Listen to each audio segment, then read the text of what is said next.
अभी हिंदुस्तान से टमाटर और प्याज लाने की बात हो रही है, और ये बहुत इंपॉर्टेंट और स्टेपल क्रॉप होता है पाकिस्तान में। महंगाई है उसकी शरह है वो बढ़ते बढ़ते अब 40% से ज्यादा हो गई है, 45% के आसपास वो छू रही है। लेकिन अफसोस की बात यह है अमीर अब्बास, इस सांप सीढ़ी खेल में सबसे ज्यादा नुकसान जो है ना वो आवाम का हो रहा है।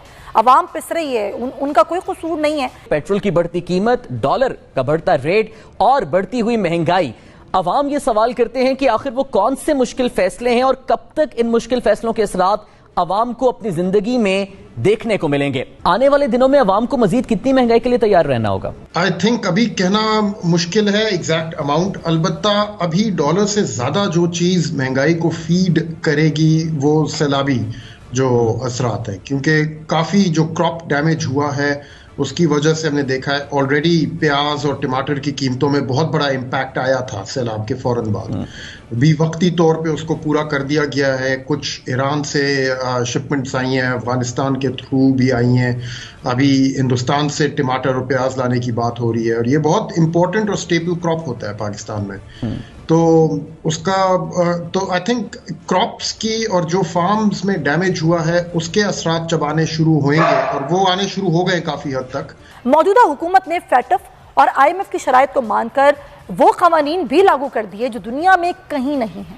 पाकिस्तान का कर्ज 50,503 अरब रुपए तक जा पहुंचा है। पाकिस्तान दुनिया में फीकस आमदनी के हिसाब से 160वें नंबर पर आ चुका है। तारीख की बदतरीन महंगाई से परेशान शहरियों को फ्लोर मिल्स और ताज़ा दूध बेचने वाले रिटेलर्स ने कीमतों में मजीद इजाफा करके एक और झटका दे दिया है। जबकि इत्तेहादी सरकार सब ठीक हो जाएगा की रट लगाए हुए हैं।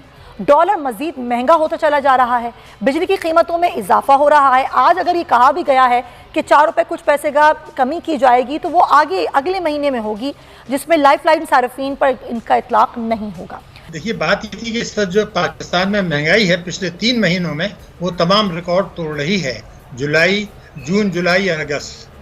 और दूसरी बात ये कि रुपए की कदर जिस तरह से गिर रही है ये तो बड़ा पुरस्कार मिस्टीरियस लगता है। ये आम हालात में इतना गिरने का जवाब इसलिए नहीं है कि हमारे तो मिफ्ता इस्माइल साहब और एहसन इकबाल साहब कहते थे कि जनाब जिस वक्त जो है वो IMF का पैसा मिल जाएगा तो उसके बाद डॉलर जो है वो रुपए की कदर बेहतर हो जाएगी। लेकिन उसके बाद भी किस्त मिली है, उसके बाद भी 10 रुपया गिर चुका है। बड़ा वाज़ेह है कि और इसमें जो है पहले सट्टेबाजी हो रही थी। स्टेट बैंक खामोश तो तमाशाई बना बैठा हुआ था। उसने कोई कोशिश नहीं की कि बैंकों को बुला के बात करे और एक्सचेंज कंपनीज को बुला के बात करे।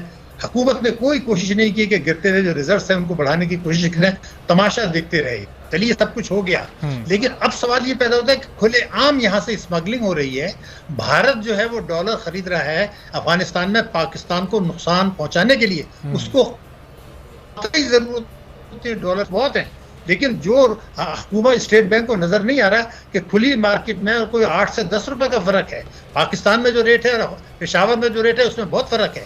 यहाँ से डॉलर जो है जा रहे हैं पेशावर, वहां से जा रहे हैं अफगानिस्तान, भारत खरीद रहा है, से ईरान जा रहे हैं। तो ये स्मगलिंग हो रही, हम तो इसको भी नहीं रोक रहे। तो ये जो तमाशा हो रहा है, ना हम अपने रिजल्ट्स बेहतर करने की कोशिश कर रहे हैं, ना हम अपने माशी अशारिये बेहतर करने की कोशिश कर रहे हैं। तो जैसे आपने भी कहा कि हमें तो मिफ्ता साहब ने, एहसन इकबाल साहब ने बताया था कि जैसे IMF की किस्त आएगी उनसे मामला तय पा जाएंगे तो डॉलर की कीमत में एक बड़ी वाज़ेह कमी आएगी, लेकिन वो कमी देखने में नहीं आई। तो इसकी वजह यही स्मगलिंग है जो आप बता रहे हैं। हुकूमत को क्यों ये नजर नहीं आ रही और इसको रोकने की कोशिश क्यों नहीं कर रही है? देखिए, बात ये थी कि हुकूमत को सब कुछ पता है, वो बेवकूफ़ नहीं है। वो यहाँ तो अशराफिया की मईशत चल रही है, अशराफिया की मईशत है, उन्हीं के सहारे हुकूमत चल रही है, उन्हीं की सपोर्ट से चल रही है। खुलेआम ये कुछ हो रहा है। देखिए, 8 से 10 रुपए का अगर आज फ़र्क है पेशावर जो यहाँ पर खुली मंडी में, तो ये किसको नज़र नहीं आ रहा? इतना बड़ा क्यों है? क्या ये किस मेरे मुल्क को जब मिली IMF से उसके बाद से 10 रुपए गिर गए 8-9 दिन के अंदर? तो ये जो कुछ हो रहा है ये तो लूटमार हो रही है। जब इससे पहले बैंकों ने मुनाफा कमाया, एक्सचेंज कंपनी से कमाया, सट्टेबाजों ने कमाया, सबको पता था। स्टेट बैंक तमाशा देखता रहा। क्या स्टेट बैंक ने कोई मीटिंग की थी? क्या स्टेट बैंक ने कोई बैंकों को धमकी आमेज खत लिखा था एक्सचेंज कंपनीज को हम एक्शन लेंगे, जो माजी में होता रहा? और अब फिर वही तमाशा हो रहा है। सही। बिल्कुल। तो शायद साहब, एक तरफ तो हुकूमत इस स्मगलिंग को नहीं रोक पा रही, फिर जो सैलाब ने मईशत को नुकसान पहुंचाया है, अब हम हर मुल्क से राब्ता करके उनसे इमदाद मांग रहे हैं। अक़वाम मुत्तहिदा से हम अपील कर रहे हैं कि जी आप जाएं, एक इंटरनेशनल डोनर्स कॉन्फ्रेंस कराएं। ये जितना बड़ा नुकसान है, ये किसी इंटरनेशनल डोनर्स कॉन्फ्रेंस से या बाहर से आई हुई इमदाद से लगता है आपको पूरा हो जाएगा? भाई साहब देखिए, आप एक नुक्ता अहम उठा रहे हैं। जो हमने देखा था 2010 में और जो हमने देखा था 2005 में, इन दो चीज़ों में और आज जो हम देख रहे हैं, बेशक पाकिस्तान के लोग खुमदाद दे रहे हैं। मैंने तो ये देखा है, वो जो लोग गरीब खुद जो उनको मदद की ज़रूरत है वो भी जो है कंट्रीब्यूट कर रहे हैं, इदारे भी कंट्रीब्यूट कर रहे हैं, अफवाज पाकिस्तान भी कंट्रीब्यूट कर रही हैं, सब कुछ हो रहा है और बाहर से भी मदद आ रही है। ठीक है, कर लें।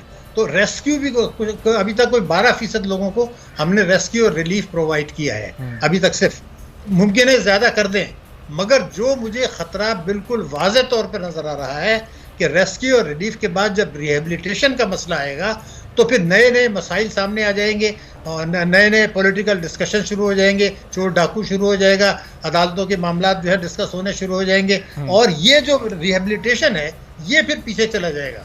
ये है खौफनाक चीज़। एक दूसरे के जो कुछ नुकसान गलत पॉलिसी से हो गया, जो हमारे इस वक्त देखिए मेरे मुल्क के में जो महंगाई है वो भारत से 3 गुना ज़्यादा क्यों है बांग्लादेश से? मैं तो एक सवाल पूछना चाहता हूँ जी।